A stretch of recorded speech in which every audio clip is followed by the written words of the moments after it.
l'iniquité des Égyptiens à notre égard, les souffrances qu'ils nous ont fait subir et la manière dont l'Éternel nous a vengés d'eux. En chantant ses louanges pour toute la bonté dont il fait preuve à notre égard, plus on aura de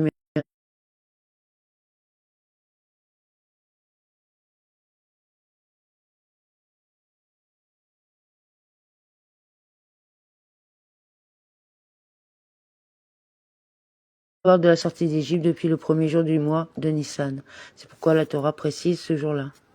Les mots ce jour-là pourraient être compris comme pendant qu'il fait encore jour. C'est pourquoi la Torah précise en vue de ceci, par ces mots, je ne vise que le moment où la matzah, pain azim et les herbes amères sont disposées devant toi. En d'autres termes, depuis la tombée de la nuit, on est tenu d'en parler. La Meklita s'exprime ainsi, puisqu'il est dit, lorsque ton fils un jour te questionnera, on pourrait penser que ce sera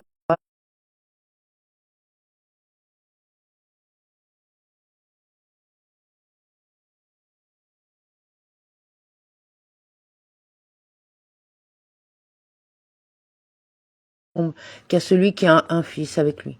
D'où tire-t-on que ce commandement s'applique même à celui qui est seul, ou qui se trouve parmi des étrangers? De ce verset de la Torah, Moïse dit au peuple qu'on se souvienne de ce jour.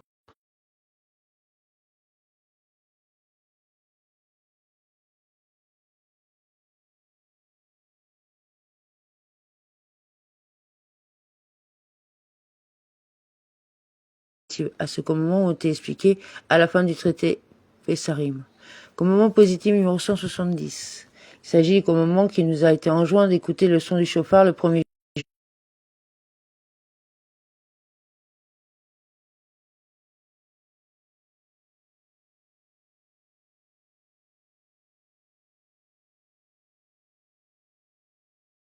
en 1785. Sefer Zemanim, loi relative au Hametz et à la Matzah, chapitre 8.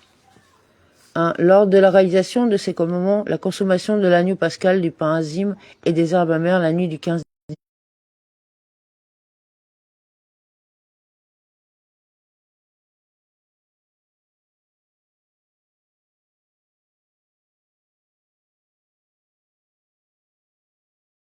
on prononce la bénédiction sur les ablutions des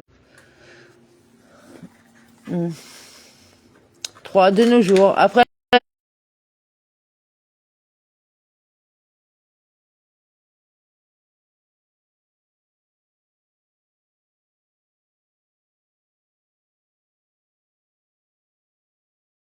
par l'araméen, l'avant, a voulu détruire mon père, en entier. 4. Puis on ramène la table devant lui, le lecteur, et il dit, cet agneau pascal que nous mangeons, nous le mangeons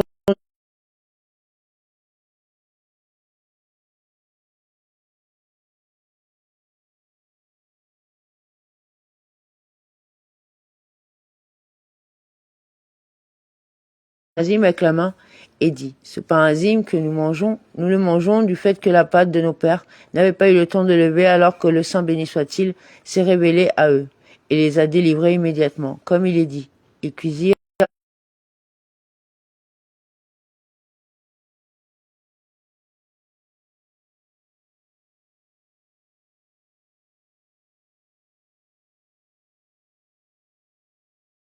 continue et dit, c'est pourquoi nous avons le devoir de remercier, de glorifier, d'exalter, d'exprimer la splendeur, l'élévation, la grandeur, la force de celui qui a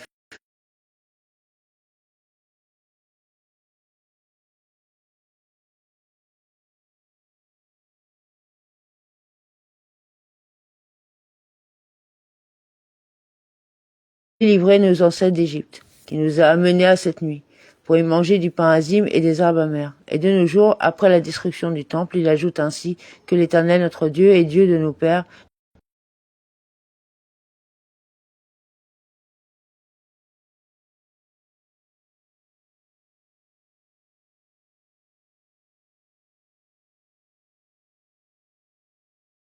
et nous te remercions alors par un cantique nouveau en l'honneur de notre délivrance et en l'honneur de la libération de nos âmes. Béni tu es, Dieu, qui a délivré Israël. Puis il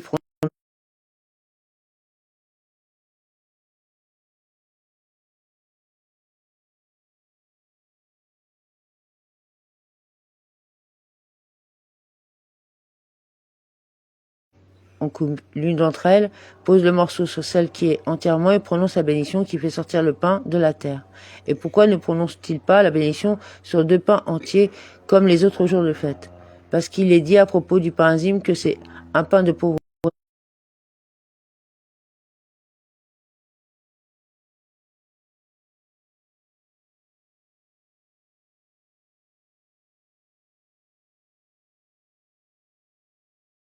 Donnez le commandement concernant la consommation du pain azime et des herbes amères.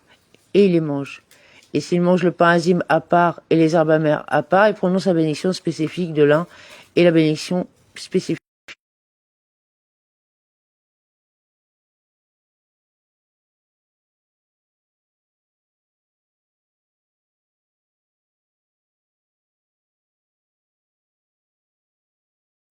Éternel notre Dieu, roi de l'univers, de l'agneau pascal à l'époque du temple ou du pain azime après la destruction du temple.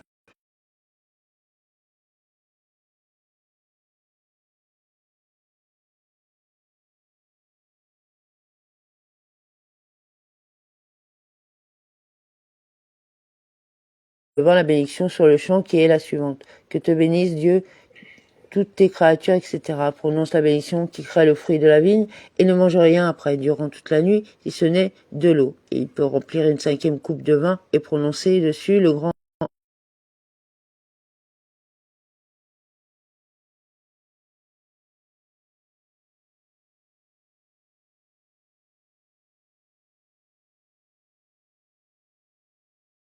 On a coutume de manger de la viande grillée le soir de Pessah. On peut en manger. Dans les endroits où on n'a pas coutume de manger de la viande grillée le soir de Pessah, on ne peut pas en manger, de peur que l'on dise c'est la viande.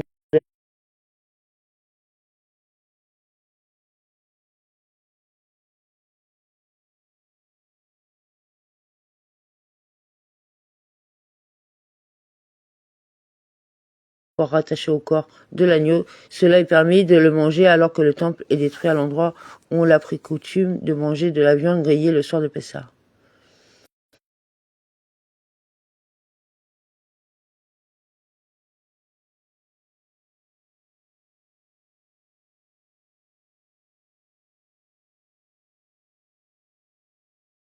Terre et sur la consommation des herbes amères et en mange. Et quand il termine la Haggadah, il prononce sa bénédiction sur le pain azime et en mange. Il reprend et mange du maror sans bénédiction. 13. Celui qui n'a pas de pain azime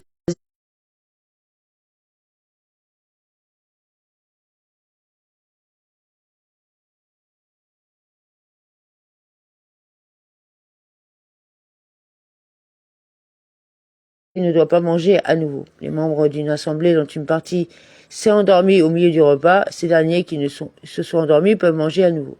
S'ils se sont tous assoupis puis réveillés, ils ne mangeront pas. S'ils sont tous somnolés, ils peuvent recommencer.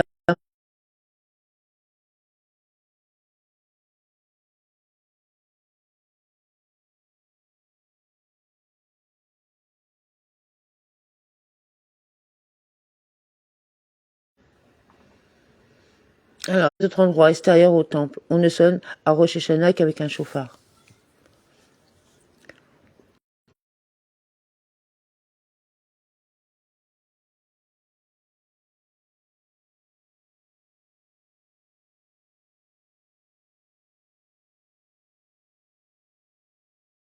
Ne l'a soulevé, il a rempli son obligation. Les lois du vol ne s'appliquent pas pour un son. De même, on ne doit pas sonner avec un chauffard d'une offrande d'Ola. Si l'on a sonné avec un chauffard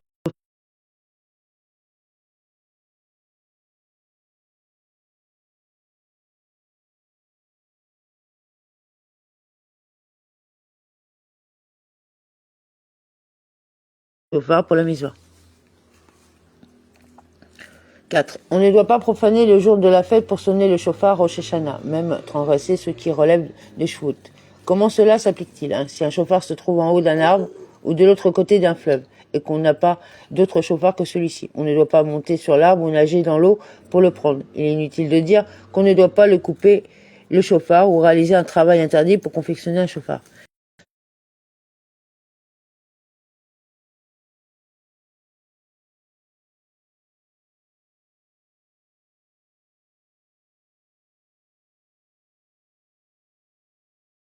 Jamais mettre d'urine malgré leurs propriétés chimiques à l'intérieur du chauffard afin que l'on ne considère pas les mitzvot avec mépris.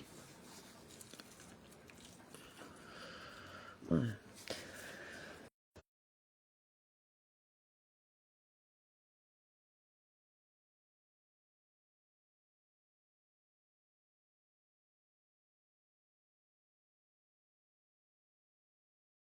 C'est-à-dire que l'endroit de la fente a été coupé. Le chauffard qui sont à l'extérieur, ils sont quittes. S'ils ont entendu le son du chauffard, mais s'ils ont entendu le bruit de l'écho, ils ne remplissent pas leur...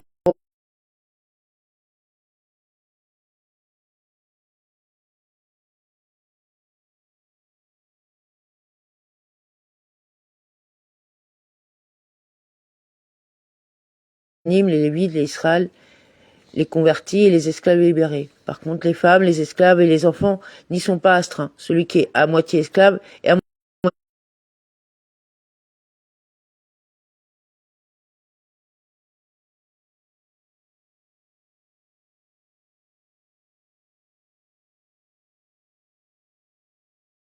quelqu'un qui n'est pas de la même espèce que lui. 6. Quand le jour de Rosh Hashanah tombe à Shabbat, on ne sonne pas partout le chauffard.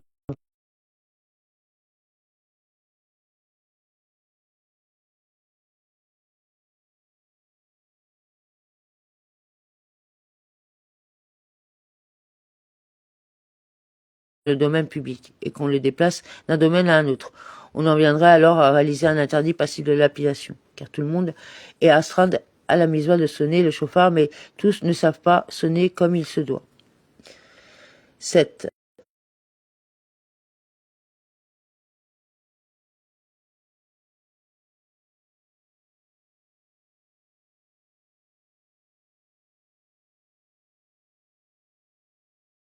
Qui a astreint l'âge de l'éducation comme pour un enfant qui n'a pas astreint cet âge. Cela est permis car l'interdiction de sonner les chauffards relève seulement des shvout.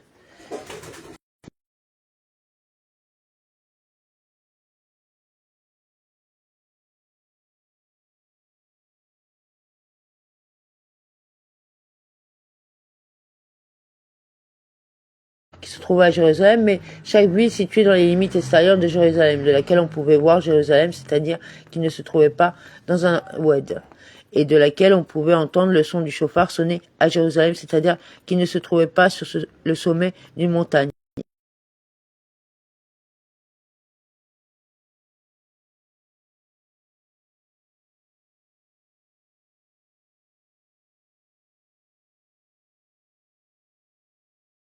Un tribunal fixe ayant reçu la smika en Israël. On ne sonne le Shabbat qu'en présence d'un tribunal rabbinique qui a sanctifié la nouvelle lunaison. Par contre, en présence d'autres types de tribunaux, on ne sonne pas, même s'ils ont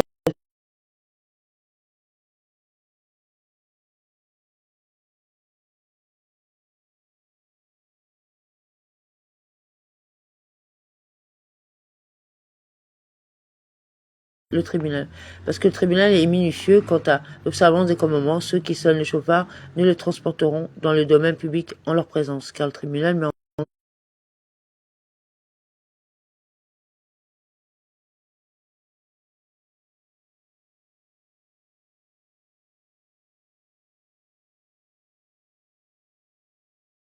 second jour de fête. Amen.